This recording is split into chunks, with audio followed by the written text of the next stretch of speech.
લોકમત ન્યૂઝમાં આપનું સ્વાગત છે। આ સ્પર્ધામાં બલદેવભાઈ બારોટ તથા દુર્ગેશભાઈ ઉપાધ્યાય નિર્ણાયક તરીકે ઉપસ્થિત રહ્યા હતા અને તેમણે બાળકોની પ્રસ્તુતિને બિરદાવતા તેમનો ઉત્સાહ વધાર્યો હતો। સરદાર ભુવન ટ્રસ્ટ દ્વારા આયોજિત આ દેશભક્તિ ગીતોની સ્પર્ધા બાળકોમાં દેશપ્રેમની ભાવના જગાવતી અને પ્રજાસત્તાક પર્વની મહિમાને ઉજાગર કરતી રહી। આગામી 20મી જાન્યુઆરીના પ્રજાસત્તાક પર્વને લઈ સરદાર ભુવન ટ્રસ્ટ દ્વારા દેશભક્તિ ગીતોની સ્પર્ધાનું આયોજન કરવામાં આવ્યું હતું। કાર્યક્રમમાં મોટી સંખ્યામાં બાળકોએ ઉત્સાહભેર ભાગ લઈ દેશપ્રેમથી ઓતપ્રોત એવા દેશભક્તિ ગીતોની સુંદર પ્રસ્તુતિ કરી હતી। બાળકોના સ્વરમાં દેશભક્તિની લાગણી ગુંજતી રહી અને સમગ્ર વાતાવરણ દેશપ્રેમના રંગે રંગાઈ ગયું હતું। બાળકોએ ગાયેલા ગીતોમાં ભારતમાતા પ્રતિનો પ્રેમ, શહીદોના બલિદાન અને રાષ્ટ્ર પ્રત્યેની ફરજની ભાવના સ્પષ્ટ રીતે ઝળહળી ઉઠી હતી।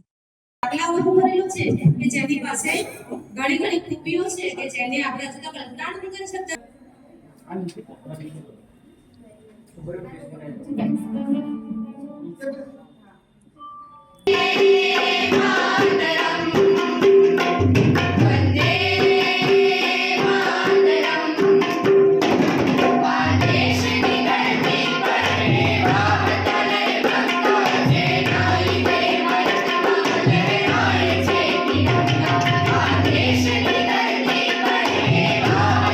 સરદાર ભુવન ટ્રસ્ટ દ્વારા દેશભક્તિના ગીતોનું આપણે જે આયોજન કર્યું, 77માં ગણતંત્ર દિવસ નિમિત્તે આપણે દેશભક્તિના ગીતોનું આયોજન કરવામાં આવ્યું છે।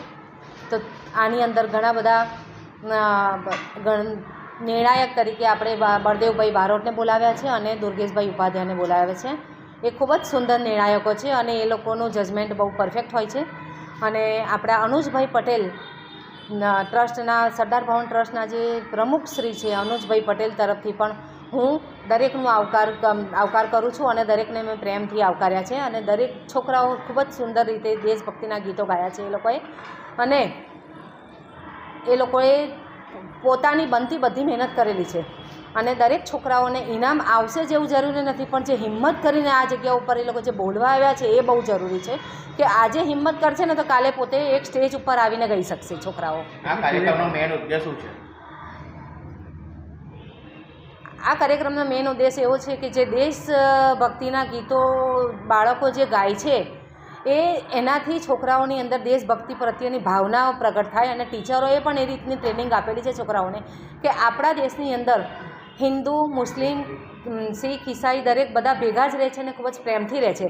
તો દરેક જણ એકબીજાની સાથે રહી અને છોકરાઓ પ્રેમથી હળી મળીને સાથે રહે અને દરેક પ્રોગ્રામમાં સાથે બેસી અને એ લોકો પોતાના પ્રોગ્રામ આપે એવું આપણે ઈચ્છીએ છીએ। લગભગ 15 સ્કૂલો જેવું છે અને છોકરાઓ સોલોના છોકરાઓ છે એ લગભગ એ પણ 15 જેવા છે। ટોટલ છોકરાઓ ગ્રુપના ગણો અને સોલોના ગણો લગભગ 80-90 જેવા છોકરાઓ છે આપણે ત્યાં આગળ। રૂપલ ત્રિવેદી છું, સરદાર ભવન ટ્રસ્ટની કાર્યકર્તા છું હું, રૂપલ ત્રિવેદી। અને અહીંયા આગળ પ્રમુખ છે અનુજભાઈ પટેલ।